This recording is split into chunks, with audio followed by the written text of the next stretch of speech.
Welcome to my channel. I'm Scott, and in this video I'm going to walk you through the process of valuing Nutrien stock by analyzing their financial statements and dissecting their financial ratios so we can determine if it's a buy or a sell. Let's get started with the model. This is a large cap company, 24 billion market cap. They're trading at $49 a share, and they have 494 million shares outstanding.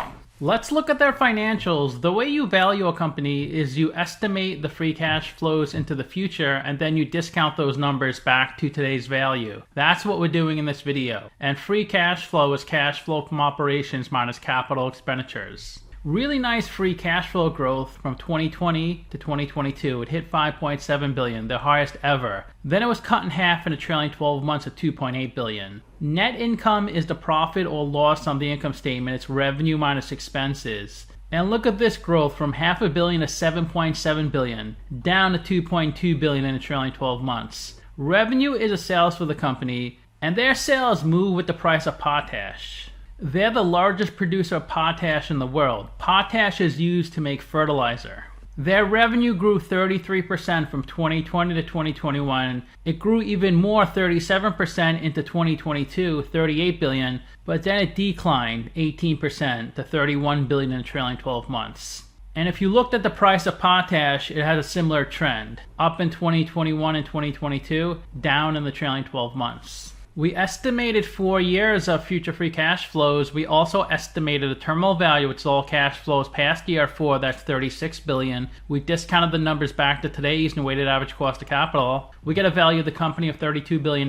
We divide that by 494 million shares. And we get a calculated stock price of $65. They're trading at $49, so they're trading at a 25% discount. It's a pretty strong buy according to the model. It is a little more difficult to predict their stock price than a regular company because they're a commodity-linked company. Their stock price moves with the price of potash. I'm assuming potash has a steady growth over the next few years. But if potash doubles or triples in price, you'll make a ton of money with this stock. On the flip side, if potash crashes, so will their stock. There are 16 companies in the same industry as Nutrien, and if they have a number in red, they're worse than the median. If they have a number in blue, they're better. So it's almost all blues except price to free cash flow. They spend the most in CapEx out of all these companies, 2.8 billion. CapEx is the investments in property, plant, and equipment. When you buy expensive machinery, you do not put that expense onto your income statement. You carry it on your balance sheet and depreciate it over its useful life, over maybe 5, 10, or 15 years. You spread the expense over the asset's useful life. They have a good debt to equity ratio of 0.6. For every dollar of equity, they have 60 cents of debt. They pay a great dividend, 4.2%. Look at CVR. I did a live stream recently. We talked a lot about CVR. It's a bit risky, but it is a real 39% dividend. They generate the most free cash flow out of any of these companies. They rank second in market cap, second to Corteva. Their price to book is equal to the median. A really impressive PE, under 11. PE is stock price over earnings per share. So investors are paying $11 for $1 of earnings. Price to free cash flow is a little higher than median, but a lot lower than the average, and their price to sales is 0.8. If a company has a price to sales below 1, that means their revenue is higher than their market cap. You see Corteva is about a 2. That means their revenue is about half their market cap. Nutrien generates more revenue than any company by far on this list. Almost double everyone else. Not quite double Corteva, but at least double everybody else. And they're still growing. Their 5-year annual revenue growth rate is 13%. Let's take a look at their third quarter earnings release. In the third quarter, they delivered record potash sale volumes. Their revenue for the third quarter is 3.5 billion. That's down from 4 billion. And they do give a nice breakdown of their revenue. 1.25 billion crop nutrients. That's down 22%. Crop protection products, 1.6 billion, also down. Seed is up 18%, it's 158 million. Merchandise, 230 million, that's down 4%. Nutrien financial, 73 million, that's up 12%. And services, 235 million. Their cost of goods sold, all the expenses tied to generating the 3.5 billion is 2.6 billion. And their COGS is down 15%, which is down more than their revenue. So that means their gross margins improved slightly. Gross margin close to 900 million. It was 917 million last year. Even with 500 million less of revenue, their gross margin is almost identical. Expenses, 892 million, pretty much the same as last year. So their EBITDA, earnings before interest, taxes, depreciation, and amortization, 190 million, down from 230 million, down 18%. I didn't even see this. They actually list their gross margin. So for the third quarter, gross margin of 26%. The way you calculate that 26%, it's 895 million divided by 3.5 billion. They converted 26% of their revenue into gross profit. Last year, they converted 23% of their revenue into gross profit. The way you calculate 23%, it's 917 million over 4 billion. They have the highest gross margin in Nutrien Financial. It's all margin, 100%. The lowest gross margin is in merchandise, 17%. Nutrien Financial is mostly the interest they earn because they offer financing to other companies. This chart shows us their potash sales. It's down a lot in terms of revenue. 2 billion last year, about 1 billion this year. This is for the third quarter of 2023 compared to the third quarter of 2022. So revenue is down 50%. It's up in North America 14%, down 70% offshore. You can see they're selling more potash. They sold 3.9 million tons. Last year, 3.2 million. It's just the price of the underlying commodity is cheaper. That's why their revenue went down. The average price per ton was $633. Now it's $250. So the average price is down 60%. They sold more potash, 23% more this quarter than last quarter, but the price is down 61%. That's why revenue is down 50%. Here's their canned Potex sales. Canned Potex is a joint venture between this company and Mosaic. Half the sales volume is in Latin America, 28% in Asian markets. So it's their international arm. Here's their nitrogen sales. Revenue is down 57%. It was 1.5 billion in the third quarter of 2022, 659 million this quarter. Volume is down as well. It was 2.7 million tons. Now it's 2.4 million. And the price is down in this, of course, from $577 a ton to $276. So the price is down 52%. Volume is down 11%. So revenue is down 57%. Nitrogen is a pretty important chemical. It's used in fertilizers. It's also used in nitric acid, nylons, explosives, and many other things. Their phosphate revenue is down as well, 567 million last year to 382 million this year. Volume is up. It's up 4%. They sold 664,000 tons, but the average price is down. It's down 35% from 886 to 575. That's the average price per ton. Phosphate rock is processed to produce phosphorus, which is one of the three main nutrients to make fertilizer. I'm sure you guessed the other two, nitrogen and potassium. Potassium is kind of like the same thing as potash. They're sometimes used interchangeable. Let's take a look at the balance sheet. Current assets of 14 billion. Current liabilities of 11.3 billion, so their current ratio is above 1. They have $500 million of cash, 7.7 billion of receivables. This is how much money other companies owe them when Nutrien sells on credit. 5.2 billion of inventory. Lots of PP&E, 22 billion, 12 billion of goodwill, so they do lots of acquisitions. 2.2 billion for other intangibles. So 52 billion of assets, down from 54 billion. This second column is 9/30/2022. The last column is 12/31/2022. Their total liabilities of 27 billion, similar to last year. Their biggest liability is long-term debt, 9.4 billion. Payable, 6.7 billion. This is how much money they owe other companies when they buy on credit. 3.6 billion of deferred income taxes. These are taxes a company will eventually pay but are not due yet. That's why they use the word deferred.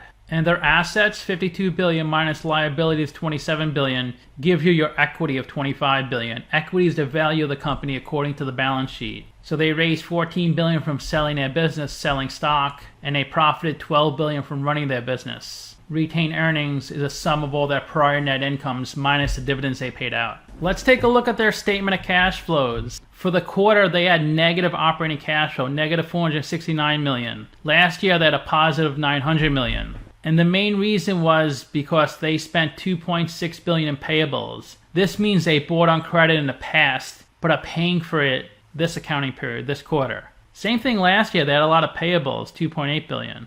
I guess the big difference is their net income. It was only 82 million this quarter and it was 1.6 billion last year. In their investing section, they spent a little over $600 million in CapEx. These are investments in property, plant, and equipment. In their financing section, they added $1.4 billion of debt. Last year, they added $2 billion, and they paid out $261 million of dividends. So in their financing section, they had a cash inflow of close to $1 billion. Here's their stock price in candlestick format since they started trading. The stock is trading where it was in January 2018. So you can see it was around 52 and it's currently around 52 today. It got down to the low 20s at its lowest point, and it almost hit 120 in April 2022. It was trading over $100 for a few weeks there, but it has been cut in half since March 2022. That was probably the peak of potash prices. If you could have got it in mid-2020, you'd be sitting pretty right now because your yield would be much higher than the people who buy it today, because the dividend yield is based off a cost basis. You can see their EPS grew a lot from 14 cents up to 170. That was in 2019, cut in half to 81 cents in 2020. Then it blew up to 5.53 in 2021, over $14 in 2022. But 2023 won't be this good. Sales are pretty much flat from 2018 to 2020. Then a jump in 2021 to $28 billion, then up to $38 billion in 2022. They're doing a good job at buying back stock. It was $608 million in 2018, down to $507 million in 2022. Let's look at the stock on Simply Wall Street. Its last price, $49.24 billion market cap, down 7% in the past week, down 36% in the past year. Let's see what they say about the company. Nutrien provides crop inputs and services. They operate through retail, potash, nitrogen, and phosphate. The retail segment distributes crop nutrients, crop protection products, seeds, and merchandise products. The potash segment provides granular and standard potash products. The nitrogen segment offers ammonia, urea ammonium nitrate, industrial-grade ammonium nitrate, and ammonium sulfate. The phosphate segment provides solid fertilizer, liquid fertilizer, and industrial and feed products. In addition, it provides services directly to growers through a network of farm centers in North America, South America, and Australia. They're pretty new, incorporated 7 years ago in 2017 in Saskatoon, Canada. Simply Wall Street is really bullish on this one, $92. They say it's 47% undervalued.